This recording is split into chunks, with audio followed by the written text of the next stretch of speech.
Maganda po, sir.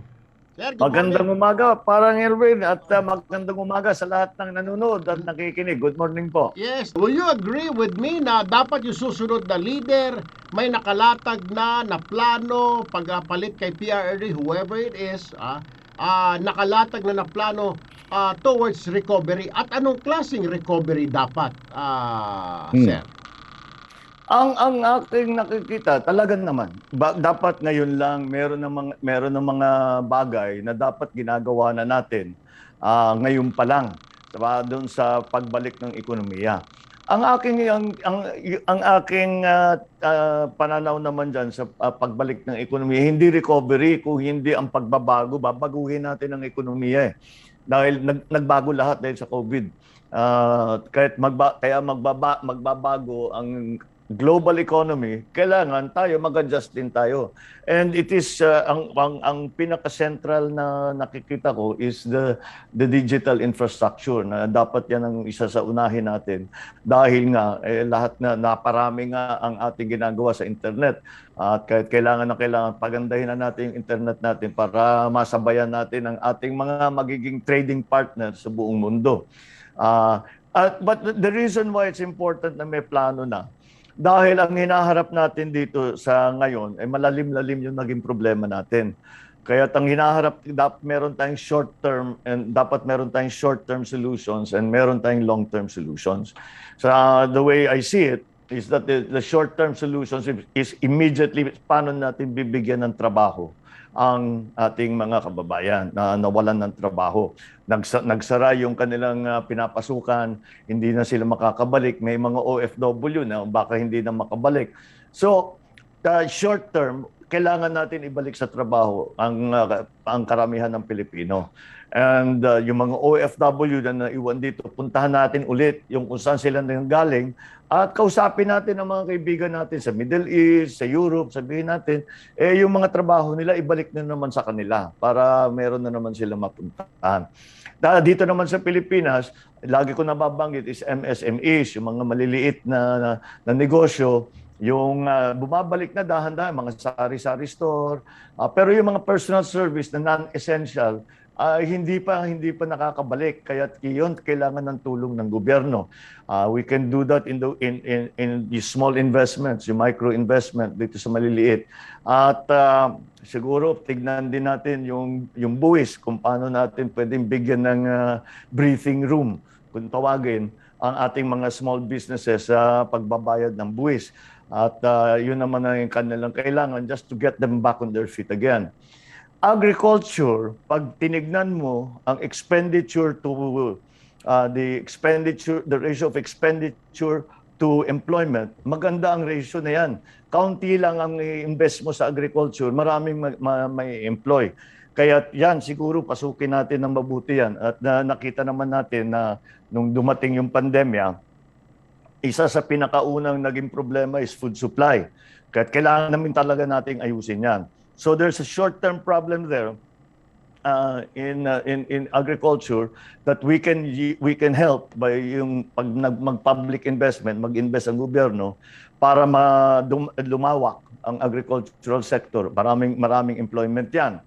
At kailangan din natin in the long term, kailangan natin ayusin yung agricultural sector para hindi na tayo babalik sa sitwasyon na pag may sakuna, may problema, may ganito na pandemya, hindi tayo nakakasiguro tayo sa ating food supply. So, Yun ang mga siguro kailangan na mauna. Basics lahat eh.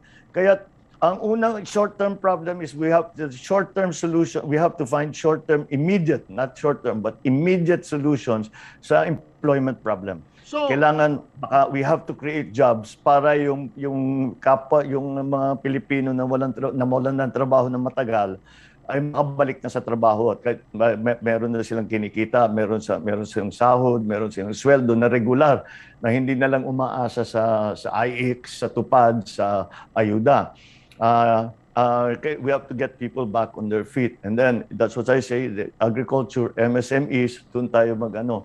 So those are the short term. In the short term, it's all about jobs. In the short term, it's all about jobs that we have to bring. The government and the private sector together. Para sa akin, yung partnership na yan is going to be very, very important in the next few years. Yung private at saka public sector na nagsasama to invest back into small businesses to bring us back to the better economic activity. So it's not recovery as such, but it is parang kailangan natin i-redesign almost ang ating ekonomiya. So it is what you're saying, sir, parang kailangan nating parang we have to rise parang from the ashes. Kunwari parang nasunog yung bahay, so we have to rise. It's not recovery. Ibig sabihin, lahat dapat kasama. Is that what you're saying? Dapat yung susunod na leader kasama lahat, pati mga nasa laylayan ng lipunan kasama, yung nasa middle class, pati mayayaman, kasama silang lahat, to move up at wala dapat maiwan sa baba. Yun ang importante because kung trabaho ang pinag-uusapan, syempre nawawala ng trabaho is a certain demographic dito sa baba. Yung pa naman, hand to mouth almost yung buhay ng mga yan eh. Isang ano mo naman yung ating mga a certain demographic that depend on employment sa maliliit na negosyo. Yun ang talagang tinamaan ng husto. Yun ang pinakamabigat eh. I was just talking, halimbawa, yung mga pumapasada.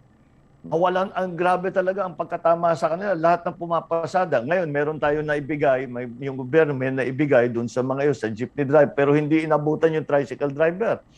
So, yun, kailangan natin tulungan yun dahil wala nang ibang hanap buhay yan. So, yun, those are yun mga short term na kailangan talaga nating tignan na mabuti at sasabihin natin, ito yung mga to, bigyan natin, mag-invest tayo. Wala nang perang hawak yan eh. Kahit na anong gusto nilang gawin, wala na silang ma-invest, wala na silang hawak na pera. So, maglagay tayo ng pera sa kamay nila at tulungan natin sila makabalik. That's the short term. But COVID has exposed, sabihin ko na lang, has exposed weaknesses in our system. And yun, inuna ko na yung agriculture, yung food supply, yung internet, those are the things that we can siguro agriculture, infrastructure, education, healthcare, mahahabang yan. Mahaba ang solusyon dyan. Hindi sa 1 taon, 2 taon matatapos yan. So, kailangan natin umpisahan as soon as possible. So, these are the things that dapat meron na tayong iniisip na paplano at para kung sakali man, kahit na sino, pag upo pa lang, pag nahalal pa lang, dapat trabaho na yan eh. So, ibig sabihin na pag-upo, start running. Tumatakbo na. Bago pa, siguro. Tumatakbo na. Pag nahalal na. Pag nahalal na, May 9, magtrabaho na. Okay. Mag-umpisa na. Kasi ang daming gagawin eh. Ang dami talagang gagawin. Ang daming babaguhin. Hindi ganun kadali. Hindi ko sinasabi na alam na natin lahat ng solusyon, pero kailangan talaga nating umpisahan. Kailangan na natin maumpisahan yung pagpaganda, pag-adjust. Actually, adjustment ang ginagawa natin sa economy. We have to adjust the economy to the new economy that's post-COVID. Yun ang dapat nating pinag-aaralan ngayon. At mukha namang merong mga lumalabas sa dami ng mga nakakausap ko na mga economic managers.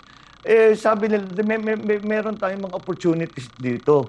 So yun ang dapat natin ma-identify. Dahil hindi naman tayo mayaman at napakaraming pondo, dapat yung gamit natin sa pondo ay talagang very focused para dun sa tamang lugar talaga. Tapos yun na nga, yung partnership ng public at saka private, napaka-importante niyan. At dahil maraming nagagawa ang private na hindi kayang gawin ng gobyerno, and vice versa, maraming nagagawa ang gobyerno, hindi kayang gawin ng private. So pag nagsama yan, nagsanib puwersa yan, mabigat yun. Kaya yun ang nakikita ko na pwede nating simulaan para talagang magkaroon na ng economic activity dito sa Pilipinas. Sang-ayon din ba kayo, sir, panghuli na lamang, pahabol ka ng katanungan, dapat yung susunod na leader marunong makikinig siya sa mga tao, makikinig siya, and then before making decision, will you agree with that? Well, of course, lahat ng leader kailangan nakikinig. Kahit may sarili kang iniisip, dapat yung inyong plano ay totoo. Kasi kung, halimbawa, hindi ako magsasaka. Paano ako gagawa ng plano para sa mga magsasaka? Hindi ko naman alam yung pang-araw-araw na problema nila. Dapat sabihin nila sa akin, at saka kadalasan may solusyon din sila. So, yun ang dapat talaga tayo nakikinig in every sector. Lalo na, pinag-uusapan natin ekonomiya, pakinggan natin yung mga negosyante.